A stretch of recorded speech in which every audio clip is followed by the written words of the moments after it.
2026년 4월 1일 현지 시간 오후 6시 35분 나사의 우주 발사 시스템 SLS 로켓이 플로리다주 케이프 커네버럴의 케네디 우주센터에서 발사되었다.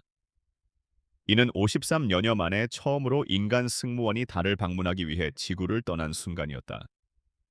실제 발사는 가능한 한 완벽하게 진행되었다. 예정된 발사 시간 직전 몇 분 동안 사소하고 별것 아닌 문제가 하나 발생했다.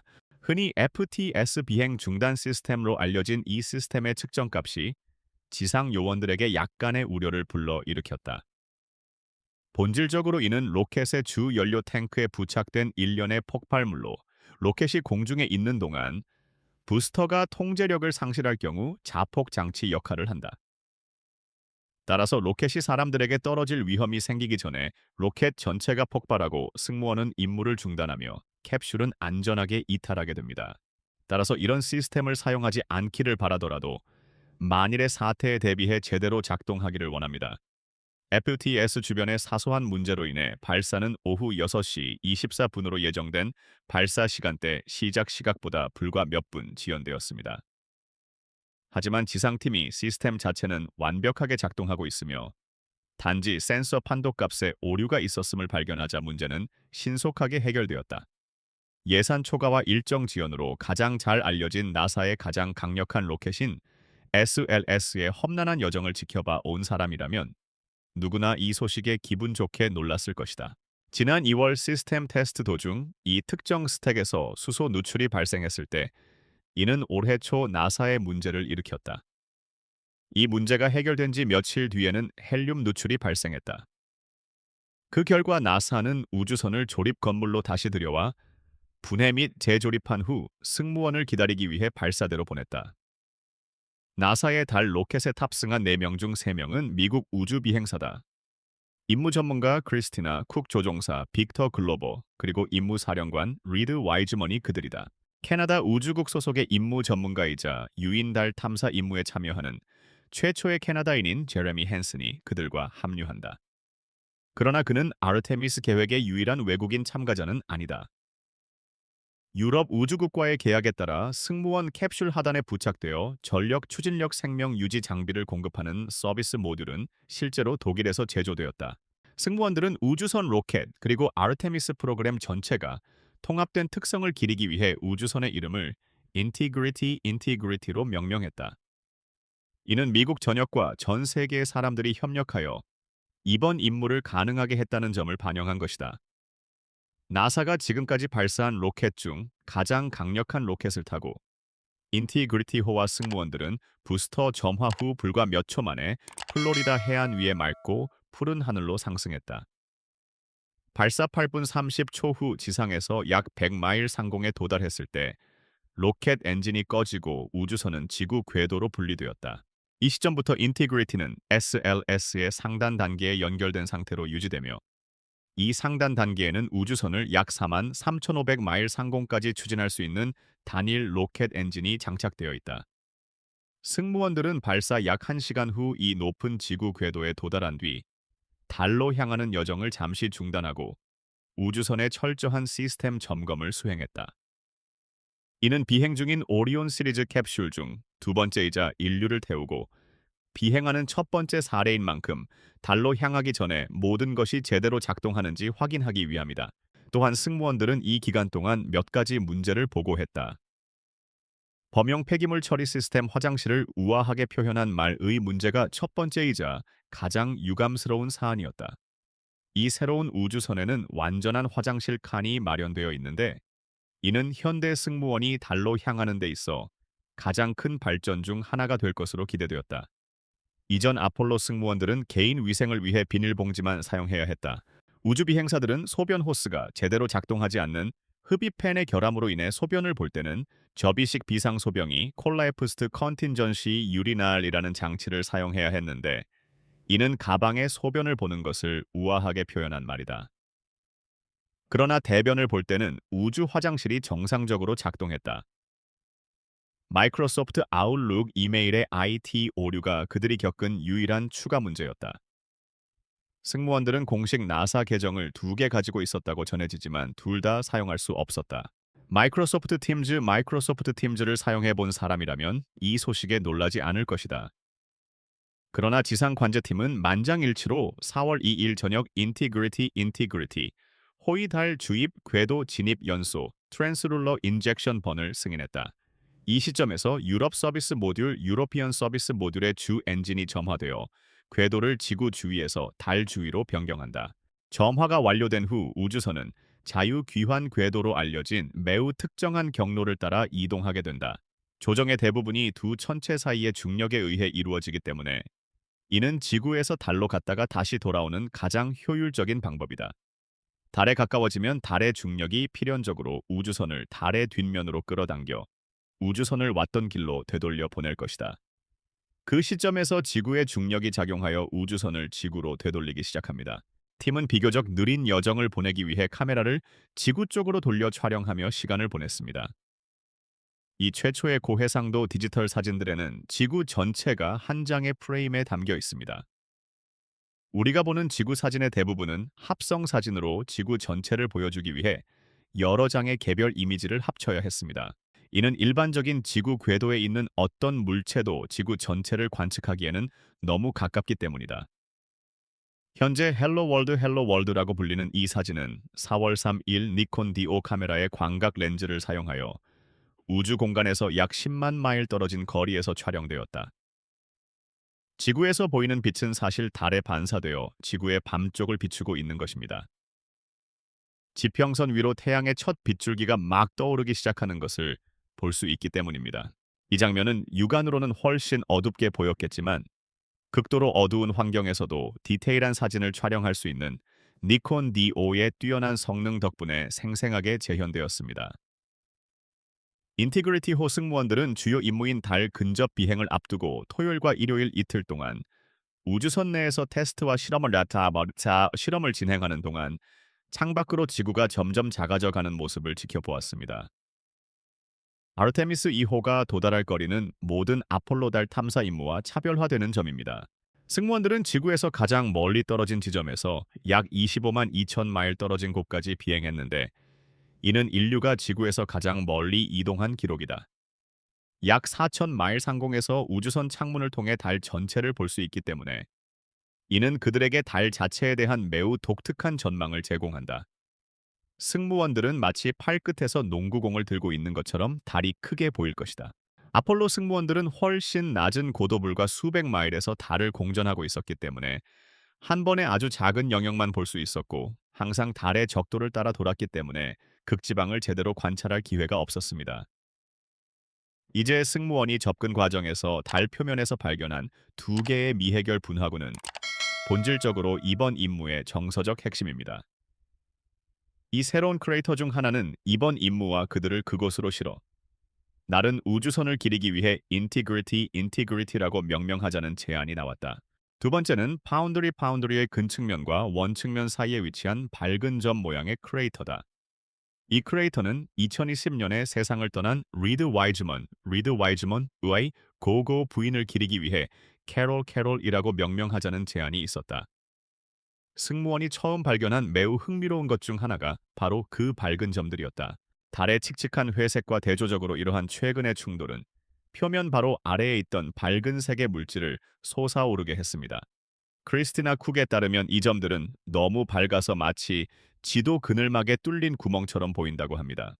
아르테미스도 이와 같은 매우 중요한 관측 결과를 얻었습니다. 아무리 뛰어난 디지털 카메라를 사용하더라도 여전히 인간의 눈으로만 볼 수 있는 미묘한 차이들이 많이 있습니다. 우리 눈은 어떤 카메라 센서보다 훨씬 더 많은 색상을 인식하며 밝음과 어둠 사이의 다이나믹 레인지도 훨씬 더 넓습니다. 이것이 바로 그 예입니다. 안쪽의 삼각형은 디지털 이미지에 담길 수 있는 아주 작은 부분을 나타내는 반면 큰 곡선 모양은 가시광선 스펙트럼 전체를 나타냅니다.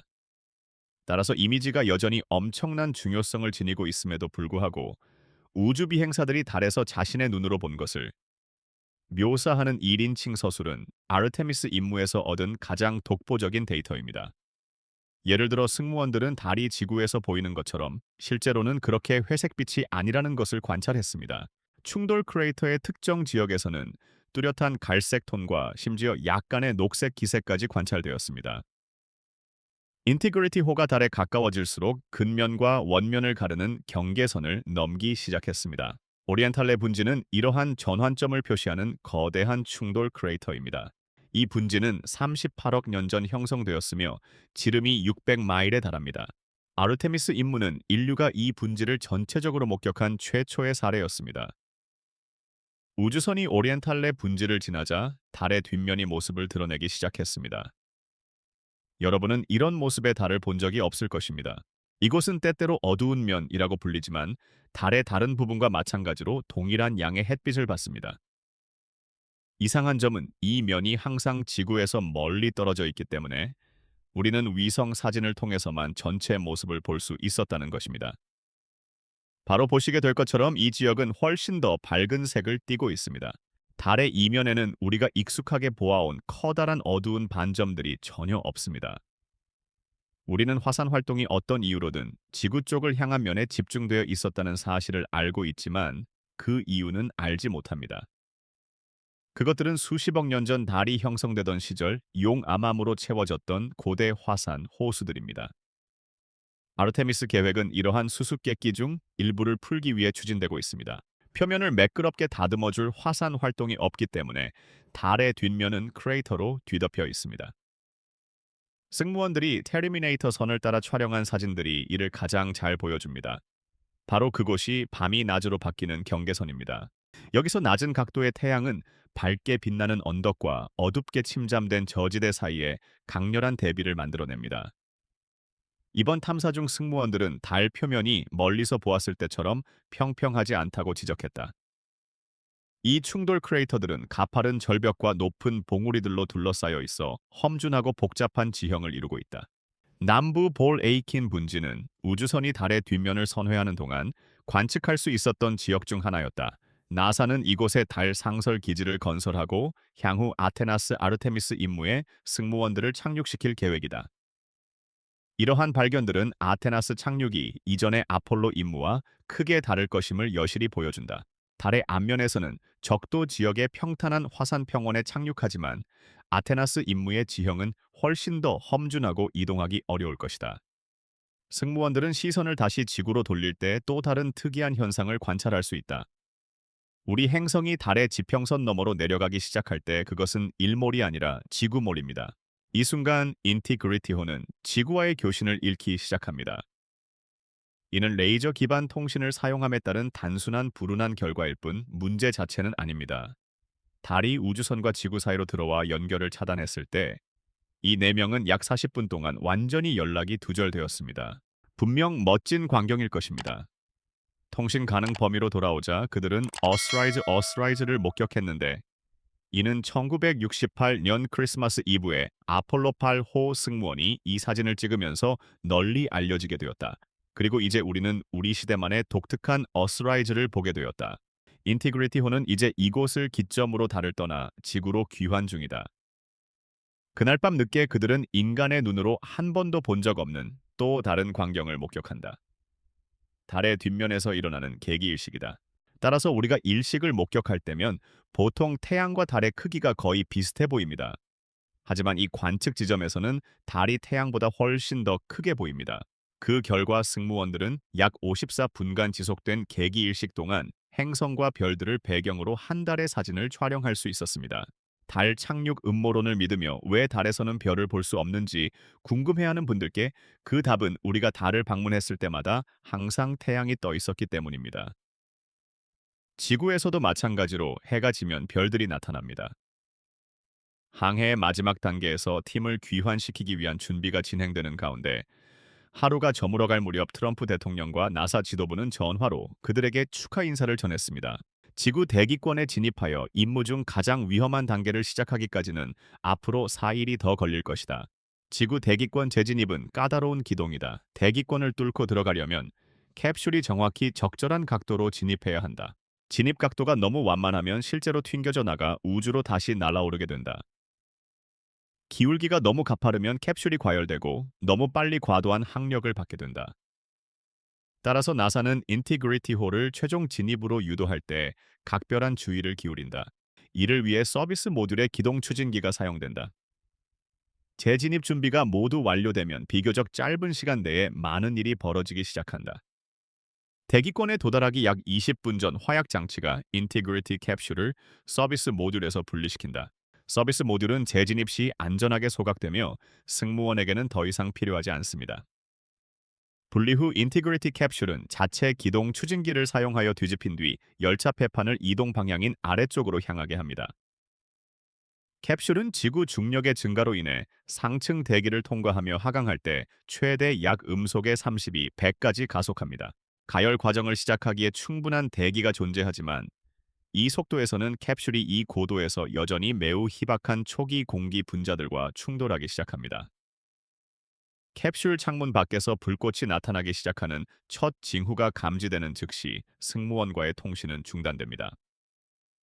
우주선의 에너지에 의해 대기 중 분자들은 극도로 압축되어 플라즈마라고 알려진 물질 형태로 폭발합니다. 화씨 4천 5천도라는 극도의 고온을 띠는 것 외에도 이 플라즈마는 전하가 너무 강해 전기를 전도하기 시작합니다. 승무원과 지상팀 간의 통신은 이 전하로 인해 방해받습니다. 이는 노을 속에서 비행하는 것과 비슷합니다. 공기 저항으로 인해 캡슐의 속도가 줄어들어 더 이상 플라즈마 장을 생성하지 않게 될 때까지 이 과정은 무려 6분 동안 계속됩니다. 내부에 있는 우주 비행사들에게 이러한 감속력은 약 4지, 즉 지구 중력의 4배에 달하는 영향을 미칩니다. 이 시점에서 나사는 인티그리티 호와의 통신을 재개하고 승무원이 무사하다는 소식을 접한 전 세계는 안도합니다. 그 후 인티그리티호는 첫 번째 카메라들이 이를 추적하기 시작하는 동안 몇 분 더 자유 낙하를 계속합니다. 약 5,000피트 고도에서 주 낙하산이 펼쳐지면 캡슐은 마지막 활공 단계에서 시속 19마일 정도의 적당한 속도로 감속합니다. 인티그리티는 현지 시간 오후 5시 7분 캘리포니아주 샌디에이고 해안 앞 태평양에 공식적으로 착수합니다. 이로써 지구에서 달까지 왕복 69만 5,081마일을 이동한 10일간의 여정이 막을 내립니다. 캡슐이 물 위에 떠오르자 캡슐 앞쪽에서 5개의 빨간 헬륨 풍선이 방출된다. 이는 캡슐이 뒤집히는 것을 방지하기 위한 조치일 뿐이며 적어도 태평양 해역의 경우 파도 높이가 최대 4피트에 불과해 착수 조건은 매우 평온했다. 착수 후 발생한 유일한 사소한 문제는 우주 비행사들과 구조대 간의 통신 문제였다. 리드 와이즈먼 사령관에 따르면 구조대는 그의 목소리를 들을 수 없었지만 그는 구조대의 목소리를 들을 수 있었다. 이 때문에 구조선들은 캡슐을 둘러싼 차의 지시를 기다려야 했고 이로 인해 약간의 지연이 발생했다. 그러나 결국 첫 번째 구조선이 도착했고 그들은 외부에서 캡슐의 해치를 열어 우리 승무원들이 지난 수요일 오후 이후 처음으로 깨끗하고 재순환되지 않은 공기를 마실 수 있게 했다. 캡슐에 진입한 후 구조선에서 온 해군 관계자 4명이 각 우주 비행사의 상태를 확인하고 우주 헬멧과 안전벨트를 벗는 것을 도와주며 본격적인 구조 작전을 준비한다. 캡슐 앞쪽 발코니는 열린 해치 아래에 부착된 커다란 팽창식 뗏목이다. 승무원들은 차례로 캡슐을 나와 발코니에 내려서 구조 헬리콥터에서 내려오는 로프를 기다린다. 2대의 헬리콥터가 한 명씩 포치에서 우주 비행사를 태워 인근 해군 함정의 갑판으로 이송한다. 그 후 그들은 함정의 의료 시설로 바로 이동해 철저한 검진을 받는다. 4명의 우주 비행사 모두 착륙 및 구조 작전 내내 건강 상태가 양호해 보였으나 만일을 대비해 여전히 면밀히 관찰될 예정이다. 성공적인 비행과 안전한 귀환이 아르테미스 이 임무의 끝은 아닙니다. 그 이후에 펼쳐질 미래가 가장 중요합니다. 인류는 거의 50년 만에 달 공간으로 돌아왔습니다. 단순히 달을 재방문하기 위해서만이 아니라 완전히 새로운 시스템과 다른 철학, 그리고 훨씬 더 야심찬 장기적 목표를 바탕으로 달 탐사 방식을 제고하기 위해서입니다. 근본적으로 아르테미스 임무는 깃발을 꽂고 떠나는 것이 아닙니다. 그곳에 머무르는 것입니다. 향후 착륙 전략은 승무원이 수집한 데이터에 직접적인 영향을 받는데 여기에는 달 남부 지역과 극지방의 거친 지형 정보, 그리고 사람의 눈으로만 식별 가능한 미세한 색상 변화 등이 포함됩니다. 이러한 새로운 목표 지대들은 아폴로가 방문했던 비교적 평탄한 화산 평원보다 훨씬 더 복잡합니다. 이러한 복잡성은 위험을 높이지만 동시에 훨씬 더 많은 과학적 가능성을 열어줍니다. 인간이 심우주에서 장기간 잘 적응할 수 있음을 입증하는 것은 아르테미스 2의 가장 중요한 성과 중 하나다. 이는 장비만큼이나 인간의 인내력을 시험하는 것이다. 소프트웨어 로그인 문제나 선내 위생 시스템과 같은 사소한 문제조차도 중요한 현실을 일깨워준다. 우주에서는 어떤 어려움도 결코 사소한 것이 아니다. 우주 비행사들이 고향에서 수백만 마일 떨어진 우주선에 갇혀 있을 때 지구상에서는 사소한 불편함도 우주에서는 중대한 운영상 또는 심리적 문제로 번질 수 있다. 기술적 측면을 넘어 이 임무는 중대한 지정학적 함의를 지닙니다. 아르테미스 계획을 주도하는 것은 나사만이 아닙니다. 유럽 우주국 ESA과 캐나다 우주국시 SA 같은 파트너 기관들도 이 다국적 프로젝트에 참여하고 있습니다. 이는 단순한 경쟁이 아닌 파트너십을 기반으로 한 우주 탐사의 새로운 패러다임을 보여줍니다. 다른 세계 강대국들이 달 탐사 야망을 강화함에 따라 21세기에는 새로운 다극적 우주 경쟁이 부상하고 있습니다. 기술적 측면에서 아르테미스 2호는 우주 발사 시스템 SLS과 오리온 우주선의 종합적인 시험 무대입니다. 헬륨 및 수소 누출을 포함한 이전의 문제들은 시스템의 신뢰성에 의문을 제기했습니다. 그럼에도 불구하고 이번 임무는 초기 어려움에도 불구하고 설계가 실제 임무 조건에서 작동할 수 있음을 보여주었습니다. 아르테미스 3호와 같은 향후 임무는 이러한 기술에 전적으로 의존하게 될 것이므로 이러한 신뢰성은 매우 중요합니다. 승무원이 전송해온 영상 덕분에 우리가 지구를 바라보는 시각도 달라졌다. 우주선 창문 너머로 지구가 점점 작아지면서 지구는 국경이 그려진 지도에서 완전히 다른 존재로 변모한다.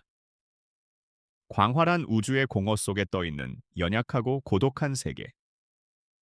우주 비행사들이 종종 변혁적이라고 표현하는 이 관점은 사람들이 스스로를 바라보는 방식을 근본적으로 바꿀 잠재력을 지니고 있다. 장기적으로 볼 때 아르테미스 2호는 정점이 아닙니다. 이는 연습에 불과합니다.